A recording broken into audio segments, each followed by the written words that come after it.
ስራ ላይ ታታሪ መሆን፣ ስራ ላይ ፕሮደክቲቭ መሆን ብቻውን እኛን ስኬታማ ሰራተኛ ሊያስብለን አይችልም፣ ስኬታማም ሊያደርገን አይችልም። ዛሬ በዚህ ቪዲዮ የምናወራው ስለ ስራ ላይ ስርዓትና ግብረ ገብነት ይሆናል። ሰላም ሰላም፣ እንደምን ሰነበታችሁ? እቴነሽ ነኝ ከኤችአር ኢንሳይትስ ዩቲዩብ ቻናል። እንደተለመደው እኔ ሳምንቴ በጥሩ ሁኔታ አልፏል። ጥሩ ጊዜ ነበረኝ። እናንተ ጋር ጥሩ እንደነበረ ተስፋ አደርጋለሁ። ላይክ፣ ኮመንት፣ ሼር እያደረጋችሁ ይህን ቪዲዮ ብታዩት ደስ ይለኛል። ሰብስክራይብ አድርጉ። ወደ ዋናው ሀሳብ ስመለስ ብዙ ጊዜ ከአሁን በፊት በሰራሁባቸው መስሪያ ቤቶችም ይሁን ከብዙ የስራ ባልደረቦች ጋር ስናወራ ስራ ቦታ ላይ ከሚረብሻቸው ነገር የስራ ባልደረቦቻቸው ስነ ስርዓት ወይም ግብረ ገብነት ወይም ደግሞ ጤናማ ያልሆነ የተግባቦት ችግር ነው። እስኪ ዛሬ እያንዳንዳችን ራሳችንንም ኢቫሉዌት እንድናደርግ ካልሆንን ደግሞ ትክክለኛው ስነ ስርዓት የስራ ላይ ዲስፕሊን ምንድን ነው የሚለውን ነገር ብናይና በዛ ልክ ራሳችንን ብናስተካክል በጣም ውጤታማና ስኬታማ ሰራተኞች ለመሆን በደንብ ከቴክኒካል ወይም ደግሞ ከሙያዊ እውቀታችን ጋር ተደምሮ ፑሽ ያደርገናል ወይም ደግሞ ይገፋናል ማለት ነው። አንደኛ የስራ ላይ ግብረ ገብነት ወይም ስርዓት ምለው አለባበስ ነው። ወደ ስራ ቦታ ስንመጣ የተመደብንበትን ወይም ደግሞ ተቀጥረን እየሰራንበት ያለውን የስራ መደብና ፖዚሽን በሚመጥን መልኩ በስርዓት መልበስ። በስርዓት የመልበስ ጥቅሙ ባለጉዳይን ማክበር ነው፣ ቀጣሪን ማክበር ነው፣ አብሮ የሚሰራን ሰራተኛ ማክበር ነው። በዛ ልክ ንጽህና መጠበቅ፣ በጋራ የሚሰራበት ቢሮ ላይ ንጽህና ሲጠበቅ ፕሮፐርሊ ሲለበስ መልካም ቀንን አብሮ ለማሳለፍ ምቹ ይሆናል ማለት ነው። ሁለተኛ የተግባቦት ክህሎቶቻችን ነው፣ ወይም ከሰዎች ጋር የምናደርግበት የንግግር መንገድ በጣም ስርዓት ባለውና ሰውን በማክበር ሁሉንም በሁሉም መንገድ ሲኒየሮችንም ጁኒየሮችንም የሁሉንም የስራ መደብ ባማከለ መንገድ እና ከሁሉም ጋር እኩል የሆነ ክብር በመስጠት ጤናማ የሆነ ንግግር ማድረግ ቆንጆና ጤናማ የስራ ውሎን እንድናሳልፍ ያደርገናል። ቀናችንም እንዲባረክ ያደርገዋል ማለት ነው። ሶስተኛ በስራ ቦታ ላይ መደረግ የሌለባቸው ነገሮች አሉ። እኔ አሁን ይሄንን ነገር ምን እንደምትሉት አላቅም። እኔ በራሴ በእኔ ኦፒኒየን ወይም እይታ ሃይማኖታዊ ነገር ከስራ ቦታ ጋር አብሮ መሄድ አለበት ወይም የሃይማኖት ክንውኖች ስራ ቦታ ላይ መከናወን አለባቸው ብዬ አላስብም። ለምሳሌ የጋራ ጸሎት፣ በጋራ የማምለክ ስርዓት፣ በተለይ ሃይማኖታቸው የሚጠበቅባቸው ግዴታዎች ለምሳሌ የሙስሊም ሰላት ወይም የሙስሊም ኢንዲቪጁዋል ስግደት ግዴታ ሃይማኖቱ የሚጠይቀው ነገር ስለሆነ መከናወን አለበት። ከዛ ውጭ ግን የጋራ የሆኑ ነገሮች ሃይማኖቶች እንዲሁም ደግሞ አንዳንድ አላስፈላጊ የራሴ ነገር ልክ ነው የሚል የሃይማኖታዊ ተግባራትና ክንዋኔዎች ወይም ስብከት ወይም መዝሙራት እንዲሁ ስራ ቦታ ላይ ባናደርግ ይሄም አንዱ ስርዓት ነው ብዬ ነው ማስበው። አራተኛ አለማጨስ፣ አለመጠጣት፣ ከሰዎች ጋር ስድድብ አለማድረግ፣ በተቻለ መጠን ስርዓት ያለው ጤናማ የሆነ ውሎ ለመዋል ስራ ቦታ የማይፈቀዱ ነገሮችን አለማድረግ በጣም ቆንጆና ጥሩ ነገር ነው። አምስተኛ ሰዓት አከባበር ነው። ብዙዎቻችን በዚህ ነገር አልታደልንም። እውነት ለመናገር ራሴንም ጨምሮ ራሴን የምጠይቅበት ነገር ነው እና የስራ ሰዓት ስርዓታችን የስራ ሰዓት አጠቃቀማችን ጤናማ አይደለም።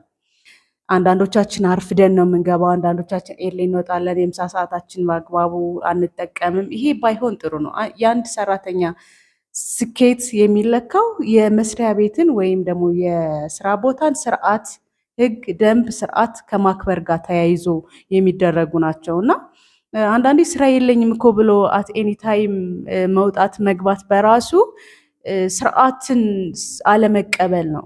በህጉ በመስሪያ ቤቶቹ በሚያወጡት ስርዓት አለመገዛት ነው። ያ ደግሞ የእኛን ፐርፎርማንስ ወይም ደግሞ የምንሰራውን የእውቀታችን ላይ የምናደርገውን ኮንትሪቢዩሽን እንዳይታይ ያደርግብናል ማለት ነው። ስለዚህ ይህንን አስባችሁ ስራ ቦታችሁን በስራ ሰዓታችሁ አክብራችሁ ብትመጡ ብንገባ ለሁላችንም ነው። ይሄ ራሴንም ጨምሮ መለማመድ ያለብን ዲሲፕሊን ነው እና ብናደርግ ጥሩ ነው። ምን ስንል እንደመጣለን? አጠገብ ያሉ ሰዎች እኔ እኮ በጣም ስራ ላይ ጎበዝ ነኝ፣ የተባልኩትን እጨርሳለሁ፣ ታዝዤ ወደኋላ አልልም የሚሉ ነገሮች አሉ። እነዚህ ብቻቸውን በቂ ናቸው ወይ የሚለውን ነገር ራሳችንን ደጋግመን መጠየቅ አለብን። የተለየ ሀሳብ ሲኖረን፣ አዳዲስ ፈጠራዎች ሲኖሩን አድሬስ ማድረግ በዚህ መልኩ ነገሮችን ብናደርጋቸው ብሎ የእሱን ውሳኔ መጠበቅ ጥሩ ነው። አልተደረገልንም፣ አልሆነም፣ ሀሳባችን ተቀባይነት አላገኘም ብሎ ግን አምባጓሮና ግጭትን መፍጠር ጤናማ አያደርገውም። ስለዚህ ይህንን በተመለከተ መልካም የሆነ ከቅርብ ኃላፊ ጋር ግንኙነት ለመፍጠር ማክበር፣ ትዕዛዝን ማክበር፣ የተሰጠንን ኃላፊነት በሚገባ መወጣት እንዲሁም ደግሞ ከሌሎች ጋር ተግባብቶ ለመስራት የነሱን ነገሮች በሙሉ ማክበር ነው። የነሱን አስተሳሰብ፣ የነሱን ሃይማኖት፣ የነሱን የየራሳቸው ኢንዲቪጁዋሊ ሰው ያለውን ኤቭሪቲንግ ፐርሰናሊቲ ሪስፔክት ማድረግ ነው። አንዳንዶቻችን ምን አይነት ስራ ቦታ ላይ ምን አይነት ዲስፕሊን እናራምዳለን? ሁሉም ሰው በእኔ ጫማ ውስጥ ይለፍ፣ እኔ የማስበውን እሳቤ፣ እኔ የማደርገውን አረዳድ፣ እኔ የምረዳውን አረዳድ ሁሉ ሰው ይረዳልኝ አይነት ነገር አለ። እሱ መሆን የለበትም። እያንዳንዳችን የየራሳችን የመጣንበት ባክግራውንድ አለ፣ የራሳችን አስተሳሰብ አለ፣ የራሳችን የእውቀት መጠን አለ እና ሁሉንም ጎበዝ የሚባል ሰው ሁሉንም እንዳመጣጡ፣ ሁሉንም እንደየፈርጁ፣ ሁሉንም እንደየስታተሱ እኩል ቦታ ሰጥቶ with ፍሌክሲቢሊቲ ኮሚኒኬሽን ከሁሉም ጋር እኩል መኖር የሚችል ሰው እኔ ጎበዝና ጠቢብ ነው ብዬ አምናለሁ። ስራ ቦታ ላይ መሆን የሌለበት ቅድም እንዳልኳችሁ በእውቀት በልምድ እንዲሁም ደግሞ በየመጣንበት ስታተስ የእውቀት ዲፈረንሱ ወይም ደግሞ ስታተስ ልዩነቱ አለ። ይሄንን አለመቀበል ወደ ምን ይሄዳል? ስህተትን ወደ መፈለግ። አንዳንዴ ሰው ዝም ብሎ ከመሬት ተነስቶ ስህተትን ይፈልጋል። እያንዳንዱ ሰው ላይ ላለው ነገር ችግሩን ወይም ስህተቱን ለማስተካከል ይሄን ነገር በዚህ መልኩ እናስተካክለው ከማለት ይልቅ ከሚደረገው ነገር ላይ ስህተትን እየፈለጉ ለመተቸት አንደርማይን ለማድረግ የሚካሄድ ነገር አለ። እሱ በጣም ግንኙነትን ያሻክራል። ስራ ቦታ ላይ መሆን የሌለበት ነገር ነው። ስህተቶችን እኛ ካመንባቸው ጀኒዩንሊ ችግሮች ናቸው ብለን ካሰብን ከፒርስ ጋር አብረውን ከሚሰሩ ሰዎች ጋር ይሁን ሌላ ዲፓርትመንት ላይ እነዚህ አይነት ችግሮች እንደዚህ ያሉና በእንደዚህ መልኩ ብትፈቻቸው ብሎ ወይም ብትፈታቸው ብሎ ፕሮፐርሊ አድሬስ ማድረግ ግንኙነታችንን እና ደግሞ ፕሮፌሽናሊ በጣም ዲስፕሊንድ ያደርገናል ማለት ነው። ሶ በዋናነት ስራ ላይ ፎከስ ማድረግ አለብን። ፕራዮሪታይዝ የምናደርገው አት ኤኒዌይ በማንኛውም ሁኔታ ስራችን ላይ መሆን አለበት። ኮሚኒኬሽናችን ወይም ደግሞ ልቅ የሆነ ግንኙነት ባይኖረን ጥሩ ነው። በየሰዓቱ በየደቂቃው የስልክ ኮሚኒኬሽን ባይኖረን፣ የውጭ ፐርሰናል ነገሮቻችን ጊዜያችንን ኢንጌጅ አድርጎብን ባይውል ጥሩ ነው። ይህ ራሱ የኛን ስራችን ላይ ፎከስ የምናደርግና ፕሮዳክቲቭ ሰዎች ብንሆን ያስተችናል። በኢሚዲየት ሱፐርቫይዘሮቻችን ኢቫሉዌት ስንደረግ ፎከስ እንደማናደርግ፣ ኮንሰንትሬት እንደማናደርግ ኢቫሉዌት ያደርጉናል። ሶ መሆን ያለበት ፐርሰናል ነገሮቻችንን ከስራ ነገሮቻችን በደንብ ክሊርሊ መለየት መቻል አለብን። ሰዓቶች ሊኖሩን ይገባል። ፐርሰናል ነገሮቻችን የምናደርግበት፣ ኮሚኒኬሽን የምናደርግበት፣ ስልኮች የምንደውልበት እና ደግሞ እኔ አሁን በጣም ብዙ ጊዜ ደስ ከማይለኝ ነገር አብዛኛው ቢሮ ሲሄድ ኤርፎን ሰክቶ ሰዎችን ማውራት፣ ይህ ዲስፕሊን አይደለም። በጣም ኦፌንሲቭ ነው። ከውጭ የመጣ እንግዳ ቀርቶ ከውስጥ ያለ ሰው ቢመጣ ራሱ ስራ የሚሰራ ሰው ኤርፎን አድርጎ ሰዎች ጋር ኮሚኒኬት ማድረግ መቻል የለበትም። ይሄ በጣም ልክ አይደለም። ቅድም ካለ ቦታው ካለ የሰዓቱ ሽታ ያላቸው ነገሮች መብላት፣ መጠጣት፣ ሌላውን ሰው በሚያውክ በሚረብሽ መልኩ አመጋገባችንም ልክ ካልሆነ እሱን ነገር ማየት ወጣ ብሎ ልንበላበት የምንችልባቸው ቦታዎች ማድረግ ከሰዎች ጋር ያለንን ነገር ስሙዝ ሊያደርግልን የሚችሉ ነገሮችን ማድረግ ነው።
የሰዎችን ፍላጎት የሰዎችን ኢንቴንሽን መረዳት አለብን። ሁሉንም ሰው እኩል ማክበርና እኩል ማስተናገድ አለብን። ስራ ቦታ ላይ የተቀመጡ በየመስሪያ ቤቱ የተቀመጡ ህግ፣ ስርዓት፣ ዲስፕሊንን ፕሮፐርሊ ማክበርና መተግበር ጥቅሙ ለከምፓኒው አይደለም ለራሳችን ነው።